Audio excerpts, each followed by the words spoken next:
Paus itu selevel siapa sih kalau di Islam? Kemarin aku nemu komen yang mempertanyakan paus itu selevel apa kalau di agama Islam.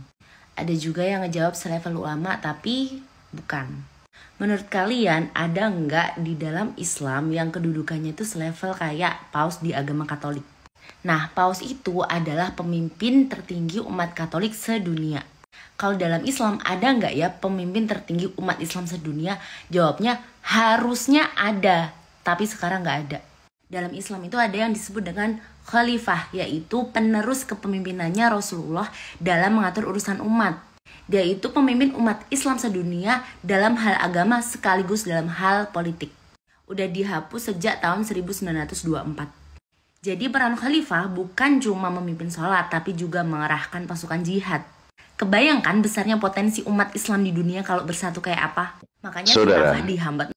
Kunjungan Paus Fransiskus yang ada di Masjid Istiqlal itu menjadi angin segar bagi HTI untuk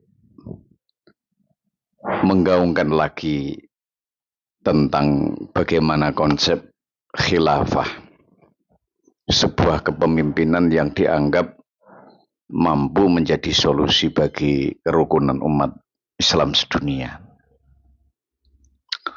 Bahkan beberapa framing yang diluncurkan dan dilemparkan ke ranah publik adalah mereka mengatakan di sana ada moderasi atau toleransi yang kebablasan. Padahal di sana sama sekali tidak ada hal yang seperti mereka jadikan sebagai framing yang negatif itu. Tentu kunjungan itu adalah kunjungan yang biasa sebagai kunjungan perdamaian dunia.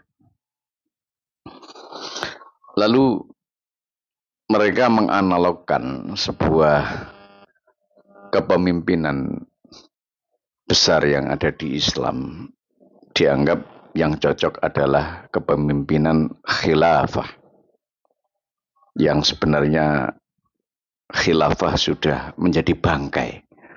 Dan mereka adalah daur ulang bangkai itu. Lalu muncul dengan suara-suara sumbang, sembari menjustifikasi dengan insinuasi kebencian kepada imam besar Masjid Istiqlal yang mempunyai toleransi dengan Paus Fransiskus. Mari kita coba melihat sebuah kitab, sebuah Quran yang memberikan pernyataan kepada kita. La yanhakumullahu anil ladzina lam yuqatilukum fiddin. Allah tidak akan melarang orang-orang yang tidak pernah memerangi kamu. Apakah orang-orang itu memerangi kita sebagai umat Islam? Walam yukhrijukum min diyarikum, apakah mereka mengusir kita dari negara kita? Tidak, mereka bukan penjajah.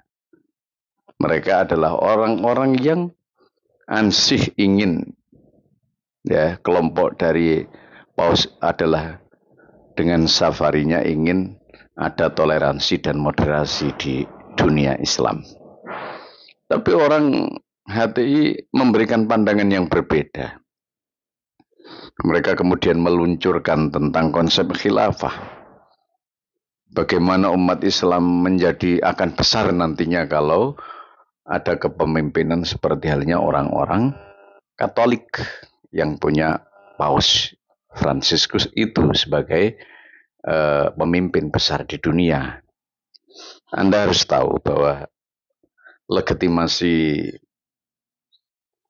umat Islam, kata Rasulullah, adalah kamu akan melihat beberapa perbedaan yang besar.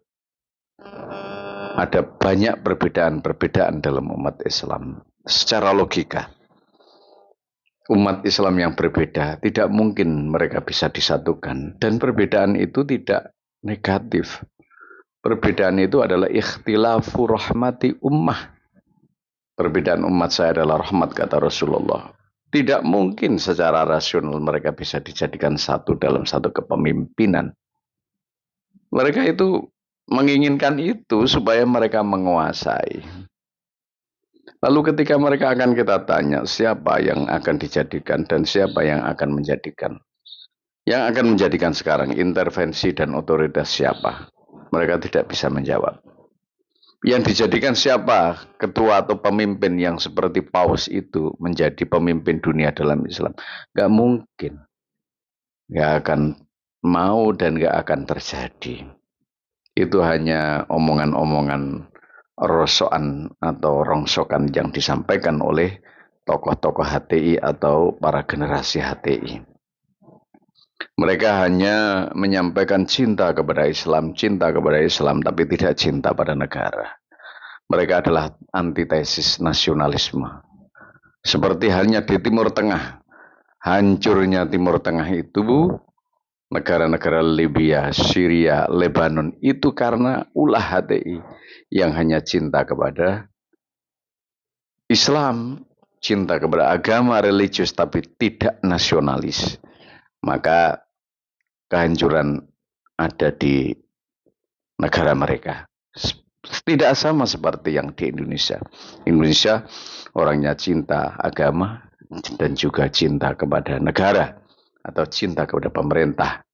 Nah, munculnya HTI, Hizbut Tahrir, khilafah yang menawarkan tentang khilafah kepemimpinan Islam adalah bukan sebuah konsep Islam, tapi konsep politik untuk menguasai Islam, sehingga ketika mereka menguasai, mereka akan menjajah wilayah tertentu, mereka akan memproklamirkan diri sebagai para pejuang di jalan Allah, tetapi mereka merusak bangsanya sendiri.